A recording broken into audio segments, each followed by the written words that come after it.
बोलो श्री कृष्ण भगवान की जय। श्री भागवत महापुराण की जय। श्री मद् भागवत महापुराण में 11वां अध्याय देवसूर संग्राम की समाप्ति। श्री सुखदेव जी ने कहा, परीक्षित, भगवान श्री हरि को अपने सामने देखकर देवताओं का उत्साह दुगना हो गया था। उनकी घबराहट जाती रही थी और वह दूने उत्साह से युद्ध करने लगे थे। उधर दैत्यराज बलि ने जब दैत्यों को भागते देखा तो उन्हें ललकार कर रोका। दैत्यराज की पुकार पर दैत्य दानव लौट पड़े और देवताओं से भिड़ गए। इंद्र ने दैत्यराज बलि को ललकारते हुए कहा, मूर्ख, जैसे नट बच्चों की आंख बांधकर अपने जादू से उनका धन ऐंठ लेता है, वैसे ही तू माया की चालों से हमें पर विजय प्राप्त करना चाहता है। तुझे पता नहीं कि स्वयं मायापति हमारे स्वामी हैं। तू हमारा कुछ नहीं बिगाड़ सकता। हम अब अमर हैं। देख, आज मैं अपने 100 धार वाले ब्रज से तेरे सिर धड़ से अलग किए देता हूँ। तू अपने बचाव में जो कर सकता है वह कर ले। दैत्यराज बलि ने कहा, इंद्र, जो लोग काल शक्ति की प्रेरणा से युद्ध करते हैं उन्हें जीत या हार, जीवन अथवा मृत्यु मिलती ही है। इसी से ज्ञानी जन इस जगत को काल के अधीन समझ कर ना तो अपनी विजय पर इतराते हैं और ना अपनी हार पर दुखी होते हैं। तुम लोग इस तत्व से अन्य भिन्न हो। तुम लोग अपने को ही जय पराजय का कर्ता मानते हो। इसीलिए रे इंद्र, महामान ऋषियों की दृष्टि में तू अधिक निकृष्ट और शोचनीय है। मैं तेरे इन मरम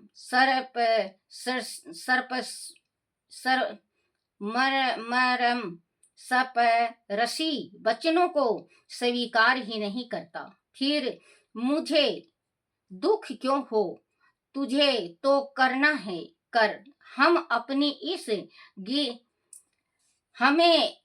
इस गीदड़ धमकियों से मत डरा।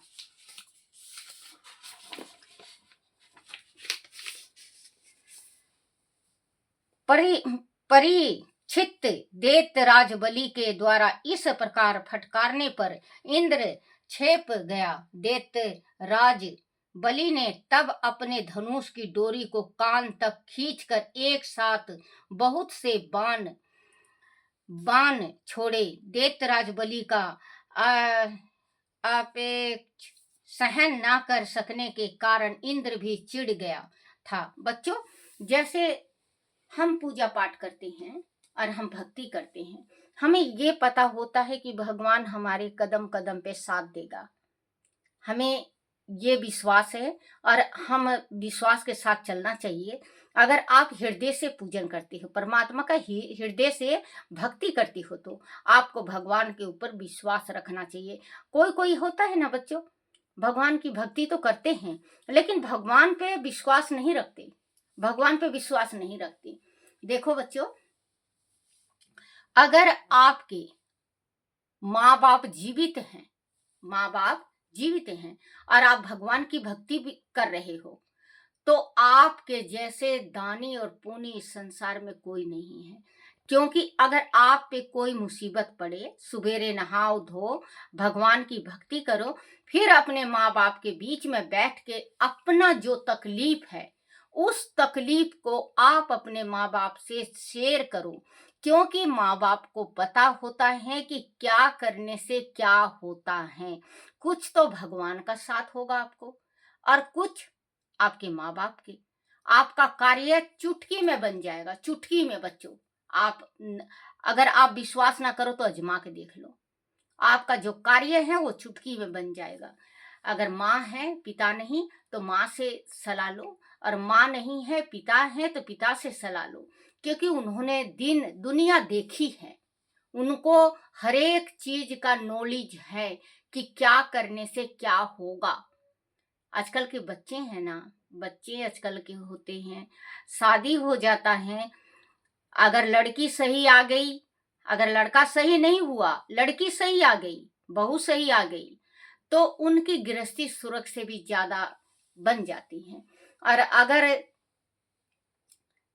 लड़की गलत आ गई और बच्चा अच्छा हुआ, तो उसको दो में से एक चीज चुनना पड़ता है, वो मजबूर हो जाता है, वो घुट घुट के मरने के सिवा उसके पास कोई रास्ता नहीं होता।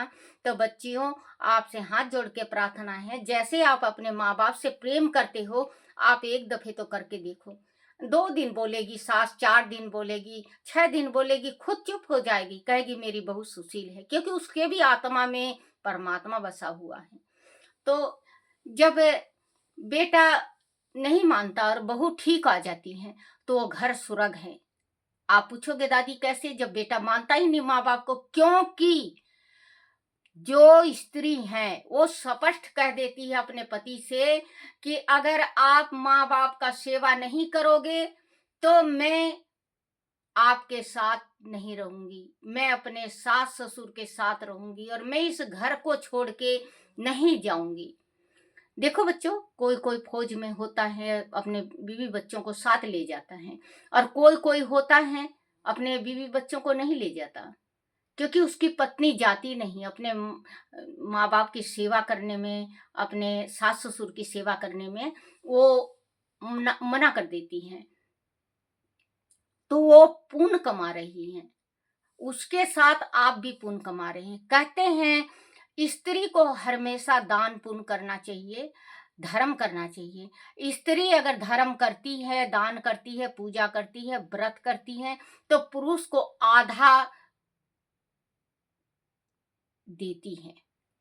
जो भक्ति है, दान है, तपस्या है, वो उसके पति को आधा मिलता है। स्त्री को क्यों कहा गया है घर की लक्ष्मी? औरतों को घर की लक्ष्मी क्यों कहा गया है?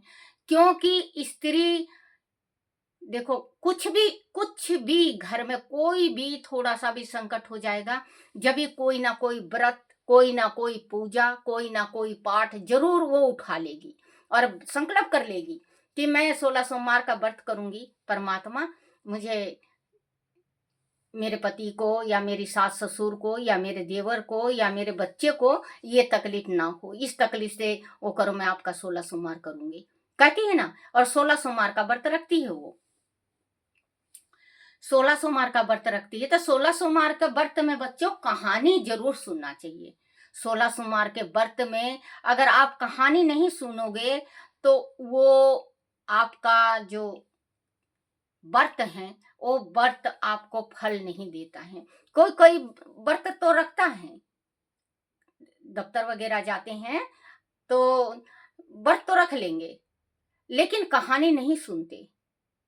अब 16 सोमवार का व्रत सही व्रत है, जो 16 सोमवार का व्रत रखो आप, तो 16 सोमवार का व्रत बच्चों, वैसे तो सारे चीज में रह सकते हो आप, 3 बूंद जल में भी रख सकते हो, 3 पाव इसमें दूध में भी रख सकते हो, 3 पाव पानी में भी रख सकते हो, 3 पाव केले में भी रख सकते हो। लेकिन बच्चों एक और, अगर आप चूरमे में रखो तो ज्यादा फलदायक होता है। 16 सोमवार का जो व्रत होता है वो होता है चूरमे का।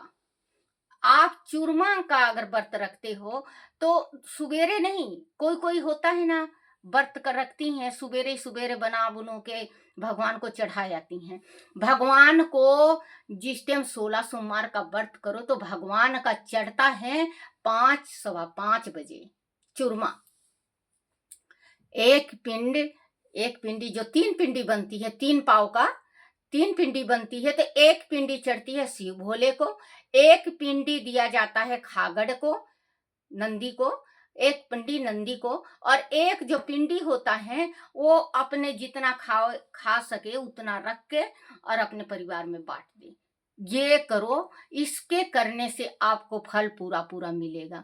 16 सोमवार का व्रत बच्चों बहुत जल्दी सुनता है और बहुत ही जल्दी फलदायक होता है, क्योंकि सोमवार भगवान हैं शंकर जी। शंकर भगवान के वास्ते माँ पार्वती ने सबसे पहले रखा था 16 सोमवार, शिव जी को पाने, पति के रूप में पाने के वास्ते। तो पति शिव जी मिले उनको, शिव जी प्रसन्न हुए। तो 16 सोमवार का व्रत, जैसे कि अगर बच्चों आप कर रहे हो, कोई कोई करता भी है और पता नहीं है कि व्रत कैसे किया जाता है, तो इसका व्रत की विधि ये है बच्चों। थोड़ी सी मिट्टी लाओ, मिट्टी लाना है, एकदम ही मिट्टी को ऐसा बना लो बिल्कुल ही नरम, बिल्कुल नरम, एक थोड़ा सा भी कंकड़ नहीं होना चाहिए, क्योंकि पार्थिव शिवलिंग बनेगा। शिवलिंग बनाओ, उस मिट्टी से शिवलिंग बनाओ। आप नरम मिट्टी ले आओ, बिल्कुल चिकनी मिट्टी होनी चाहिए। दरदरा मिट्टी का शिव जी मत बनाना बच्चों, क्योंकि दरदरा मिट्टी का अगर शिव जी बनाओगे आप तो आपको पाप पड़ेगा। तो आप चिकनी मिट्टी लिया, शिवलिंग बना लिया। शिवलिंग बनाते ही एक चावल चिपका दिया, चावल जरूर चिपकाना है उसमें, नहीं तो इंदर ले जाएंगे, शिव जी को इंदर ले जाएंगे। और सिर्फ वो एक परछाई होती है ना, जैसे परछाई रह जाएगा शिव जी का, शिव जी नहीं रहेंगे। एक चावल चिपका दिया, चावल चिपकाने के बाद आप पूरी सामग्री तैयार कर लो, पूरी सामग्री। पंचा अमृत आप बना लो, घी होगा, गाय का घी मिल जाए तो उससे बड़ा कुछ बात नहीं है। गऊ का घी, गऊ का दूध 2, और शहद 3, और गंगा जल 4, और एक और दही, एक दही उसमें होगा, और उसको मिला लो आप। मिलाने के बाद गुड़ भी डाल सकते हो आप, गंगा जल तो डालो, गुड़ हो सकता है, एक गुड़ आप मिला लो, पंचामृत बना लो इसको, और आप रख लो लोटे में। एक छोटी बाल्टी हो या छोटा लोटा ले लो, बाल्टी ले लो, कम से कम 7 लोटा पानी डालना है, या 16 लोटा डालो तो बहुत ज्यादा पुण्य मिलता है, 16 लोटा डालना चाहिए। तो आप ऐसा शिवलिंग बनाओ जो कि शिवलिंग के जो जल चढ़ाओ आप, तो उसकी जो जल है वो नीचे आपके किसी उसमें परात में हो। छोटा लोटा लेना है, अगर 16 लोटा डाल रहे तो छोटा लोटा लो, बड़ा लोटा डालना है तो 1 लोटा पंचामृत का हो गया। सबसे पहले पंचामृत से नहलाओ भगवान को, फिर इसके बाद थोड़ा सा गंगा जल डाल के जल से नहलाओ, फिर आप वस्त्र पहनाओ, वस्त्र पहनाने के बाद आप तिलक करो, तिलक करने के बाद भगवान के ऊपर पुष्प चढ़ाओ, पुष्प चढ़ाने के बाद परमात्मा से जोत बत्ती करके आप प्रसाद जो लाए हो, 3 चूरमे का पिंड बना रखा आपने, तो 2 पिंड को आपने अलग रख दिया, 1 पिंड भोलेनाथ के ऊपर चढ़ा दिया, और आप जोत बत्ती करके और प्रार्थना करना। फिर प्रार्थना करना, ये नहीं कि भगवान को जल चढ़ा दिए, ऐसे ही घसड़ पसड़ जल चढ़ा दिया और आपने भगवान से प्रार्थना कर लिया। आपने प्रार्थना करना है, हे मेरे शिव भोले, हे मेरे शिव के पार्वती के पति, जैसे आप पार्वती के सुने वैसे मेरी भी पुकार सुन लो। आज मैं इस मुसीबत पे हूँ और आपका 16 सोमवार, पहला 16 सोमवार किया हूँ और 16 सोमवार करूंगा, लास्ट में उद्यापन करूंगा। सोमवार पूर्ण होते होते मेरा ये कार्य बना दो। आपका कार्य बन जाएगा, और उस जल को आप वो प्रसाद जो चढ़ाए हो वो समेत आप ले जाओ और जल में प्रवाह कर दो। जो आपने वो चूरमा का जो पिंड है वो उस समेत जल में प्रवाह कर दो, क्योंकि उसको अगर मछली खाएंगी मछलियां तो आपका दुगना वो होगा। क्योंकि हम कहते हैं शिव हरि, तो विष्णु भगवान का एक मत्स्य रूप भी है विष्णु भगवान का, तो उस प्रसाद को, शिव जी का प्रसाद को अगर मछलियां खाती हैं तो आपका बहुत जल्दी प्रार्थना सुनी जाएगी। 16 सोमवार का व्रत कुंवारी लड़की भी उठा सकती हैं घर भर के वास्ते, जिस बेटियों को बच्चा नहीं हो रहा है वो भी उठा सकती हैं व्रत। लेकिन जिसको बच्चा नहीं होता, बच्चों ध्यान देना, आज जिस औरतों को बच्चा नहीं होता और डॉक्टरों ने उसको उनको रिपोर्ट देख के बांझ बता दिया है कि बिल्कुल बांझ है, जिसको बच्चा नहीं होगा। आप 16 सोमवार का व्रत करो, लेकिन 16 सोमवार के जो कहानी और कथा कहने के बाद आपको ये गोपाल मोचन जरूर करना है। गोपाल मोचन करना है। इसका मैं आज पढ़ के आपको, आज नहीं तो काल आपको जरूर गोपाल मोचन कैसे पढ़ा जाता है, आप गोपाल मोचन किताब ले आओ, उसको पढ़ो, पुत्रदाता गोपाल मोचन। और बच्चों, अगर रोज पढ़ते हो आप सवेरे नहा के, 16 सोमवार से चालू कर दो और रोज पढ़ते हो तो आपके घर में जरूर संतान प्राप्ति होगी। और जो निर्धन है वो भी 16 सोमवार का व्रत कर सकते हैं, जो लड़के हैं वो भी 16 सोमवार का व्रत कर सकते हैं सुंदर स्त्री पाने के वास्ते। तो आप ये छोटे छोटे व्रत अगर सही ढंग से करते हो तो आपका मनोकामना जरूर पूर्ण होगा। ये मत किया करो बच्चों कि आप दफ्तर गए, ड्यूटी गए, आप तो सवेरे ही भगवान को चढ़ाया है, ना कथा कहे ना व्रत करा आपने, क्योंकि वो व्रत टूट जाता है। आप सवेरे चढ़ाया है जल्दी जल्दी जाके, आपने कथा कहा नहीं और भगवान का सही ढंग से पूजन किया नहीं, तो परमात्मा को जगाओ। परमात्मा को जगाओगे और सुनाओगे जब तो सुनेंगे। इसका कथा जरूर कहना चाहिए। 16 सोमवार का जो व्रत होता है बिना कथा का इसका व्रत नहीं लगता। कथा जरूर कहना चाहिए। कथा छोटा ही है, मैं कथा भी आपको मैं सुनाऊंगी कि इसका कथा जरूर कहना चाहिए। अगर कथा आप जल्दी जल्दी में नहीं कर सकते तो आप बच्चों जो मोबाइल है, मोबाइल लेके आप सुन सकते हो। कथा बहुत मोबाइल में है 16 सोमवार का। तो आप ढंग से पूजन करो। पहले जल गणेश को चढ़ता है, फिर कार्तिक को, फिर माँ भगवती को। पहले गणेश को, फिर नंदीश्वर को, फिर कार्तिक को, फिर माँ भगवती को, और चारों तरफ जल का धार बना के और फिर शिव जी को जल चढ़ाओ। आपकी मनोकामना पूर्ण होगी। बोलो शिव शंकर भगवान की जय। क्योंकि शिव से हरि, हरि से शिव। परीक्षित दैत्यराज बलि के द्वारा इस प्रकार फटकारने पर इंद्र छेप गए। दैत्यराज बलि ने तब अपने धनुष की डोरी को कान तक खींचकर एक साथ बहुत से बाण छोड़े। दैत्यराज बलि का उपेक्ष सहन न करने के कारण इंद्र भी चिढ़ गया था। इसीलिए उसने बलि पर ब्रज से प्रहार किया। इसके उसके प्रहार से बलि पंख कटे पक्षी के समान अपने रथ से पृथ्वी पर गिर पड़ा। उसी समय बलि के एक मित्र जम्बासुर ने बड़े वेग से पहले अपने गदा का प्रहार इंद्र पर किया, फिर ऐरावत पर। गदा की चोट से ऐरावत पीड़ा से दोहरा हो गया और उसने अपने घुटने टेक दिए।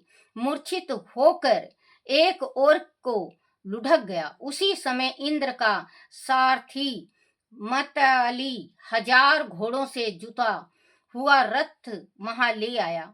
उसने इंद्र को उस पर चढ़ा लिया। इंद्र ने अपने ब्रज से जंभ